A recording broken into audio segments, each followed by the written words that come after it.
In 1970, I was in Bodh Gaya, India, taking a meditation course from Sri Goenka, along with Ram Dass and a number of other Westerners.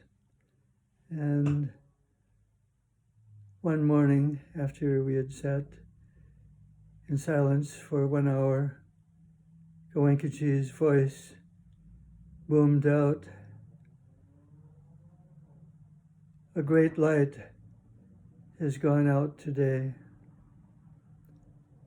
And he was talking about his teacher, U Ba Khin. And several days ago, another great light went out in the form of Ram Dass. So I've never felt inspired to make a YouTube video, but somehow it seemed like the time.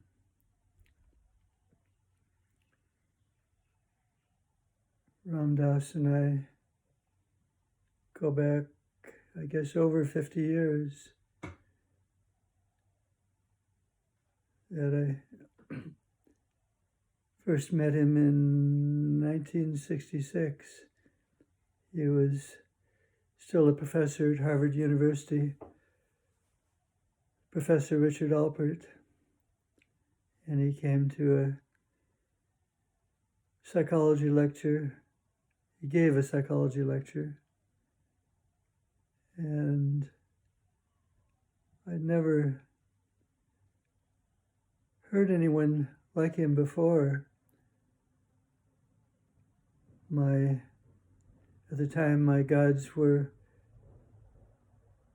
the gods of intellect, and when I heard there was this psychology professor from Harvard University, I thought, oh, he must be really smart. He must be clearly at the top of the food chain. So I went expecting to learn something. And Professor Alpert came out in a sweater, and he said, "I'm wearing this sweater to emphasize my role as explorer rather than scientist." And he spoke for a long time, I think probably 2 hours, and mesmerized me. I had never heard anyone speak from the heart the way that he was doing. There was just so much love and caring and feeling like he had a message that he was so important, he desperately wanted to share it with us. He talked about the mystical experience, the Tibetan Book of the Dead. Ian Leary had written a book along with Ralph Metzner called The Psychedelic Experience, a manual for dying and also for taking psychedelics. And in Minnesota in 1966, I hadn't even heard of LSD. It was a totally foreign concept to me, as was spirituality, having grown up in an agnostic, pretty much atheistic home. But there was this Harvard professor who clearly knew everything that I knew, was at least as smart as me, and had a good deal of information beyond what I possessed. So my soul just intuitively trusted him,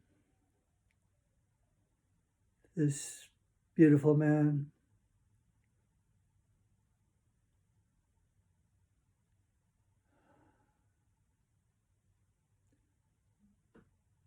And a few days later, I'd read that manual, the psychedelic experience, and I took LSD with a friend named Darwin, appropriately enough, and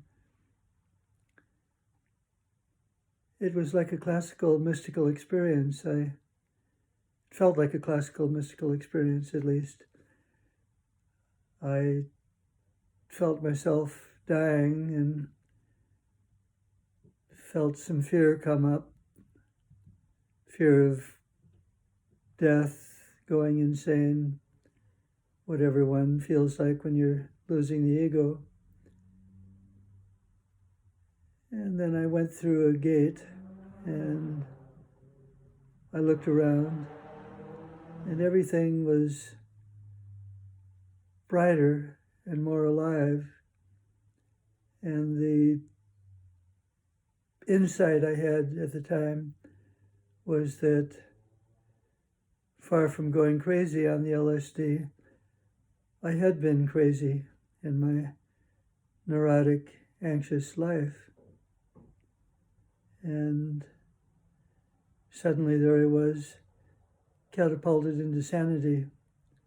I felt the connection, the love with my fellow beings, both human and animal.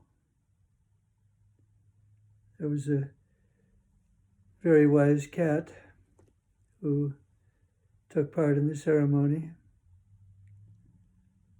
along with my friend Darwin and my friend Howard, who wasn't taking the LSD, but we had invited and bought him a bottle of scotch if he'd come along and babysit us and change the record player when required. So I felt this tremendous lightness and freedom and connection. I did my first headstand. I kept falling over, but my body felt so soft, light, and free that there was no discomfort every time I would fall. And I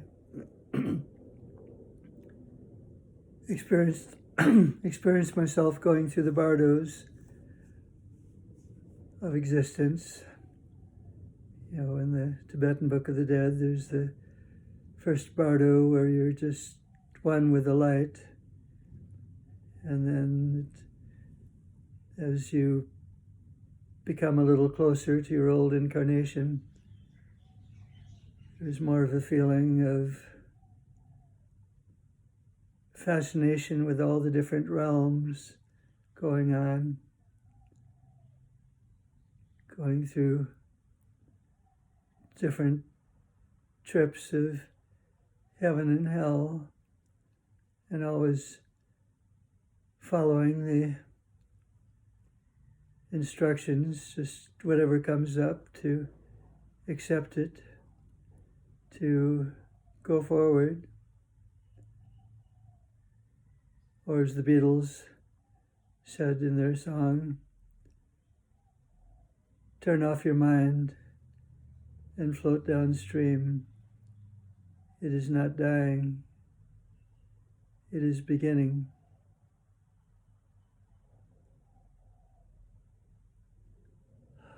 And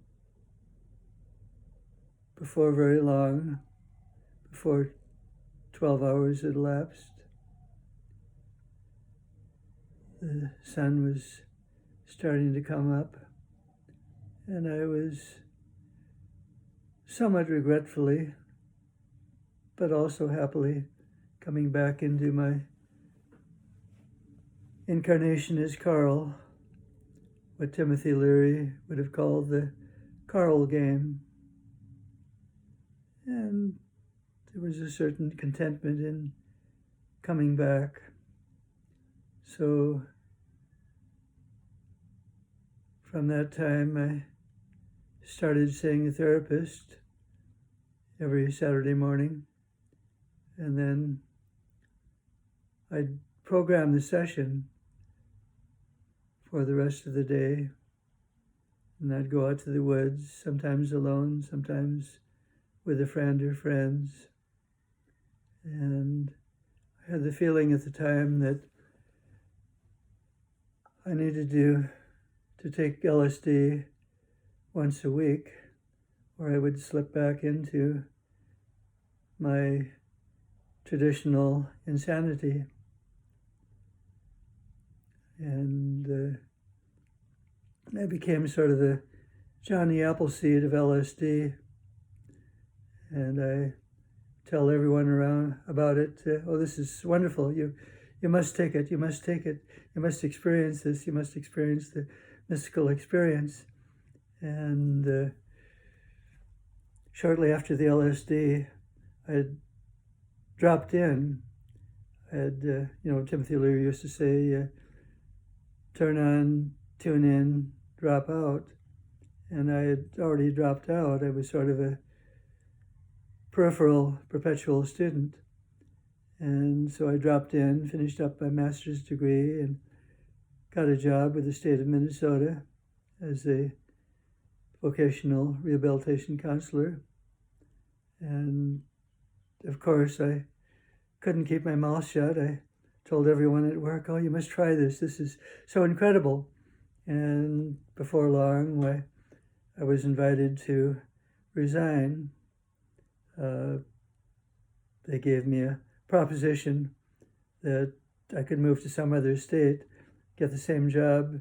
They would give me an excellent recommendation if I went quietly and didn't make waves. So I went along with that and loaded up my old Volvo, put the 10-speed bicycle on top and some other worldly possessions, and went out to San Francisco to become a hippie. And I didn't know much about how to be a hippie. I don't think I was very good at it. But I hung out there in Haight-Ashbury for a while. And after a few months went by, my hippie carnation was over, and the state of Oregon invited me to come up and be a vocational rehabilitation counselor there. So I went up, still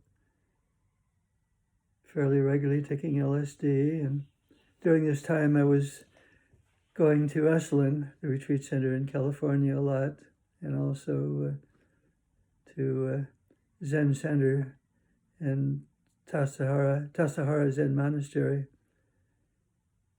in California. And I was doing my best to stay on the path. But at that time, there weren't too many guides for how to do this thing. And after a couple of years, I heard that Richard Alpert had come back to this country from India. He had been given the name Ram Dass. So I went down to San Francisco to hear him lecture, thinking, whatever this is the next message.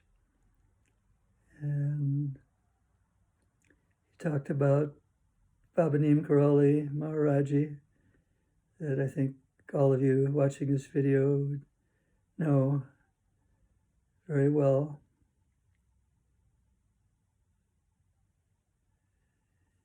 And of course that fascinated me. Yes, this has got to be the next message. I've got to go to India. And I wrote to Ram Dass, who was back at his father's estate in New Hampshire, Franklin, New Hampshire.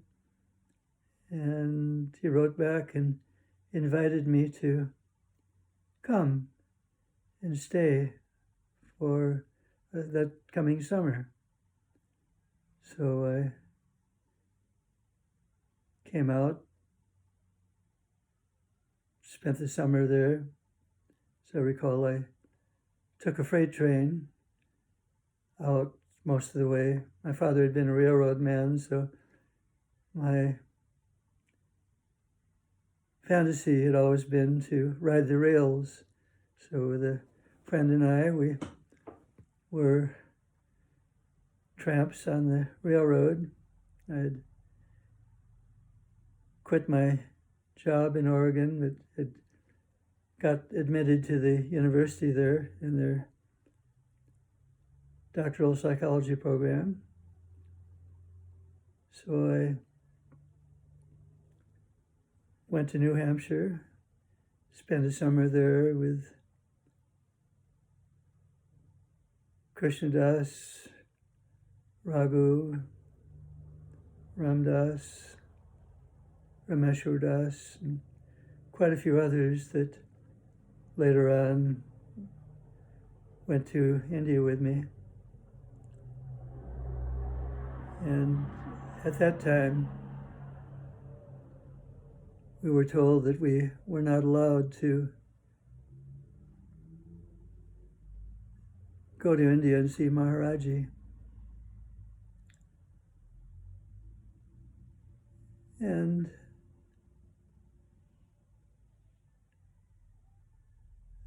so I respected that, but one day I asked Ram Dass, well, I really would like to go to India and see Maharaji. And he thought for a moment, the way he did, went into silence and said, I'm making arrangements for a small group to go and see Maharaji. So when my school year was over, in the spring of 1970, I took a leave of absence and went off to India and traveled overland, which you could do in those days, through Iran, Afghanistan. And when I crossed the Indian border, I felt like, whew, this is magical. Something has changed, something has happened. It's not the same here. And I took trains and buses and cabs and trucks up to Kanchi, where Baba Neem Karoli Maharaji was. And when I reached Nainital, the next morning, I went up to see Maharaji, and he just smiled and laughed and asked me where I was from and a few other questions. Gave me a big plate, which is traditional in the ashram, of puris, like chapatis and potatoes, which felt like perhaps the most delicious thing I'd ever eaten in my life.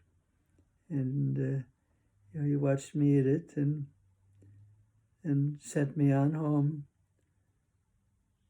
with another bag full of puris and potatoes. And I kept coming every day. That was before most of the Westerners had arrived. Ram Dass hadn't come yet, so there were just actually 3 of us Westerners, and I was the only one that would come many days. So it was kind of a special time, a very special time, just me and Maharaji and the Mas, like City Ma, were kind of in the background. We didn't know them till later. And I spent some time afterwards with Ram Dass's yoga teacher, Baba Hari Das. This was on the banks of the Ganges between Rishikesh and Haridwar. He was teaching me all the basics of the eight-limbed yoga that Ram Dass talks about in Be Here Now.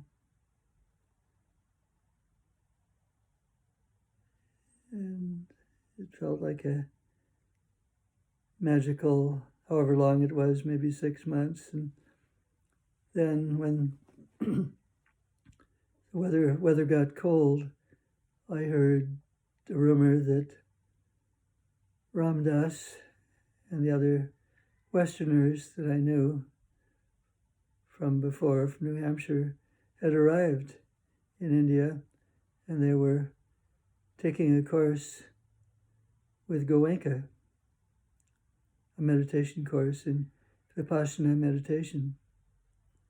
And I became excited to go and said goodbye, sadly, to Baba Hari Das, and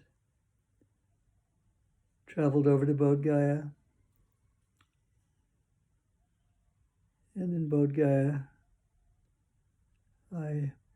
Baba Hari Das had put me on silence. I had been on silence just using a chalkboard for perhaps a month. But when I got to Bodh Gaya, Goenkaji said, well, if you're going to take my course, you have to follow my traditions, my course, my rules. So I had to give up my silence. And here I was back with Maharaji. Well, no, not Maharaji. I was back with Ram Dass. I think Ram Dass and Maharaji kind of are starting to run together in my mind. And so it was kind of like being with an elder brother. He was wrestling with the challenges of the meditation the same way the rest of us were. And then after the meditation, we went our separate ways. A lot of the gang went with Ram Dass on the bus. I went up to Nepal, hiked up to Mount Everest and back, and got a nice cushy job working for the United States Information Service, teaching English. Had my own chauffeured vehicle and a wonderful apartment with a view of the Kathmandu Valley. And I thought, oh, this is magical.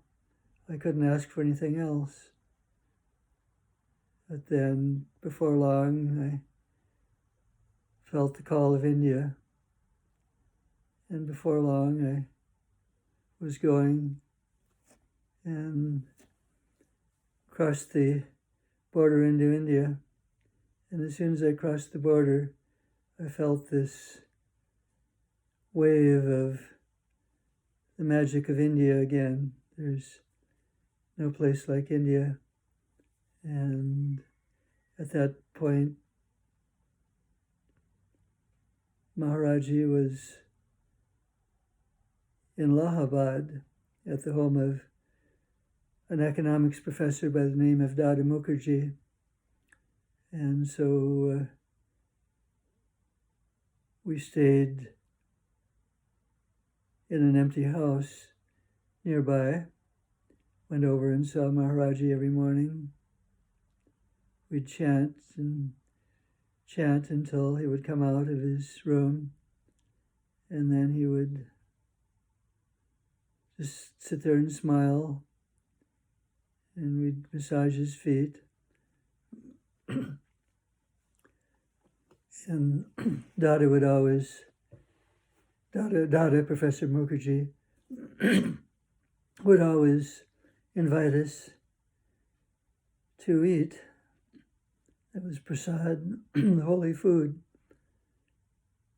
And one day he invited us to come and eat, and most people went, but some of us were massaging Maharaji's feet. And so a few minutes later, Dada came back and said, Maharaji, they must eat. Let them come. And Maharaji said, leave them alone, Dada. Right now they're eating enough. Right now they're eating plenty. It was magical times. Sometimes he'd send us away. We'd go away to some holy place nearby and sneak back a few days later. And Maharaji moved to his ashram in Vrindavan. And so all the Westerners, including me, followed him there. And I asked Maharaji, my visa is expiring. I'd been in India again quite a long time, and if you went to the wrong visa office, why, you could get a quit India notice. So I asked Maharaji where I should go to renew my visa. And he said, don't renew your visa, go to America. America, Joe. Go to America, go away. And I thought, I don't really want to go to America. I'm barely making it in India, a spiritual country. If I go back to America, I'm doomed. And so I had the thought, well, maybe I could go to Japan and make money and come back to India. But Maharaji said, no, Japani nai, America Joe. No Japan, go to America. And so I realized that there was no choice, no way out. So I got on the plane, first to London, where I saw Ram Dass again. He had been sent away too. And it was cold in London, and I was wearing an old shabby coat I'd bought at the thrift store, looking pretty bum-like. And because I had been addicted to sweets in my 2 years in India, while I was eating biscuits, and I was covered with crumbs, looking quite crummy. And I ran into Ram Dass quite by accident on the London Underground, and he was with his friend Caroline, and he said, turned to Caroline, said, Caroline, that man used to be a respectable psychologist before I enlightened him. And that was a very sweet moment. I just held his gaze and I said, very much from my heart, thank you for enlightening me. And then when the plane landed in America, as I got out from the plane onto the runway inside, with a lot of trepidation about what's going to happen to me in America, they were playing on the overhead speaker, Cat Stevens, Morning is Broken. I thought, I'm blessed. I'm very blessed. There's nothing else that I need. And indeed, at this moment, I feel like Maharaji has always given me everything that I need. I moved to Maui 22 years ago, and I thought Maui has everything except the Ram Dass satsang. And a few years later, Ram Dass moved here. It's been a rich time. And as Goenka said, a great light has gone out, and yet that light lives on in all of our hearts.